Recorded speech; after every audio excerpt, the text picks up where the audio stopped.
Tristan, and I'm back again for another video. If you don't know, in my previous video I talked about how I had gotten emailed and I got my rank, and I got accepted to the Missouri Valley Boot Camp. So it's been about a week and a half now since I got back from boot camp, and it's good news. I passed everything, the physical part. I passed the knowledge portion, the tests and everything they offered, and I am officially a substation technician apprentice now. I'm going to be starting a contract with Xcel Energy in Maple Grove, Minnesota, and that starts on the 6th, so it gave me about a week of time in advance to actually prepare to move and to get ready, and it gave me a little bit of a vacation before I start the actual apprenticeship. I was required to sign up with a local union, and the one that I signed up with was Local 160 in Plymouth, Minnesota. So I went up there yesterday and I got signed up, and they gave me all of my paperwork and my benefits and all that sort of stuff.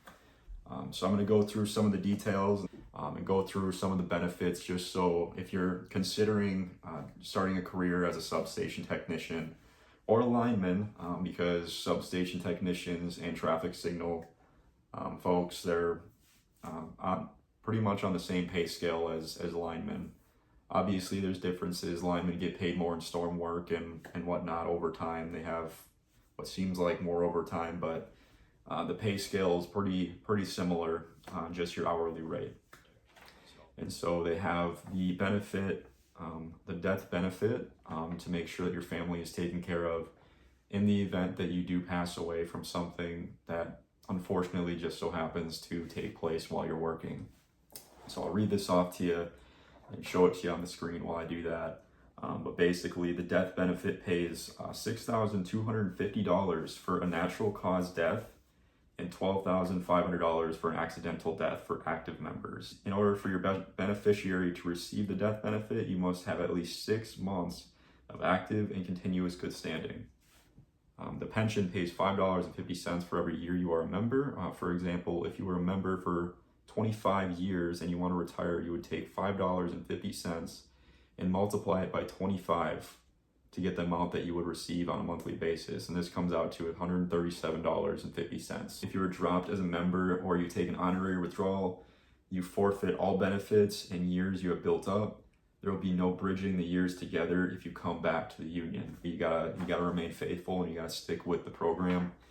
You gotta stick with the union to stick with your benefits. All right, so moving on to the second benefit.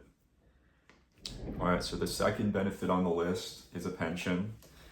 It's called the National Electrical Benefit Fund, or NEBF for short. If you are vested after 5 consecutive years with 1,000 hours after each year, you must be vested in order to receive any pension from NEBF. Once you are vested, you will not lose your past years of credit if you leave the industry. Normal retirement age is 65. The pension pays like the IBEW pension, only it is $33 for every year you have credited. So that's the second pension. Here's the third pension, which is kind of notorious within the IBEW. It's the most popular and well-known pension that is kind of unheard of for the 25% that you get. But this is the National Electrical Annuity Plan, or NEAP. And the NEAP, the company puts 25% of your gross wages into this annuity plan. The normal retirement age is 55, and you may take this money out only if you have not worked in this industry for 36 months and you have less than $10,000 in your account. There is no hardship withdrawal, and if you leave the industry and you have more than $10,000, that money will remain there, collecting interest until you're the age of 55. So this money is yours, and if you were to die, your beneficiary would receive this money. So here we have the medical insurance. The medical insurance, from what I'm aware, is paid for by the employer. It doesn't come out of your pocket. It's covered completely, and what they have is called Lineco. Here's couple details. It doesn't say exactly what your insurance covers. From what I've heard, it's very good insurance. It just says here that in order to have eligibility, you have to work 125 hours in a month to qualify for the insurance. If you work 125 hours in April, for example, you would be eligible on June 1st. Then we have Lineco Health Reimbursement Account, it's an HRA fund. From what I heard from the actual instructors, basically $2 an hour is contributed to your HRA account, which can be used on all medical expenses. $2 an hour was being put into this HRA account, and you can use this on any medical expenses that you may have.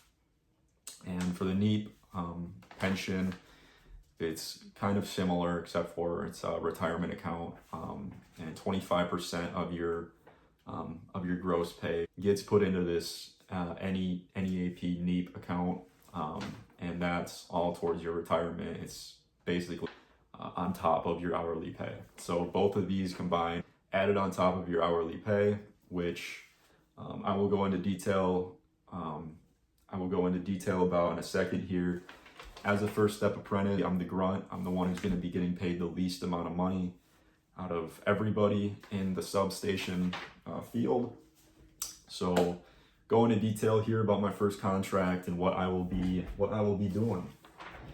So if you are getting into this industry, if you are getting into the electrical world of being a lineman or being a substation tech, do not count on per diem being paid.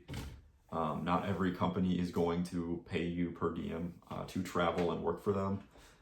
The benefits and the pay themselves are worth it on their own. You will have to find your own housing and find something that's affordable for the contract that you will be working. But this is what my contract is and what I will be going into in not too long. So I will be starting for Xcel Energy on July 6th, which is in 3 days from now. I will be moving up to Maple Grove and living up there for 2 to 3 months. And my starting hourly rate is $35.10. The benefits will not be in effect yet until you get past your probationary period. And then once you're past that, then all of your benefits, your health insurance, your pensions, they start going into effect, and you start making added money on top of what you've already got as an hourly rate. So I think that's pretty darn good. $35.10 for a first step apprentice. That will go up by $2.80 biannually. So every 6 months, or whenever you pass your next step test with MoValley, you will get $2.83 raise, I believe. So this will go up to like $37.90 something cents. And then another 6 months from that, it'll go up to around $40 an hour. Also, the IBEW has a 7% wage increase every year. You get 3 wage increases. You get the $2.83 raise for your step increase, and then you get the 7% wage increase each year from the IBEW. Once you get to your final step, once you pass your final test to become a journeyman, the final pay will be around, what it's listed as is $57 and something cents on the wage map, but I believe it's going to be higher than that by the time that I actually get my license. So just saying, pretty damn good job. And if you are on the line about becoming an electrical worker specifically for a union or the IBEW, I would highly recommend it. The benefits speak for themselves. They're pretty amazing. And the pay for just a first step apprentice is pretty darn awesome. So I'm really excited for this, and I will be documenting and showing kind of how things go for me as a first step apprentice. I'll be working for Xcel Energy, and I'll try to talk a bit about it while I'm going through it, and keep you guys updated on how it's going. So thank you for watching. Sorry for disorganized video. I'm not very good at this sort of stuff yet, but like I said, thank you for watching, and I'll see you in the next one.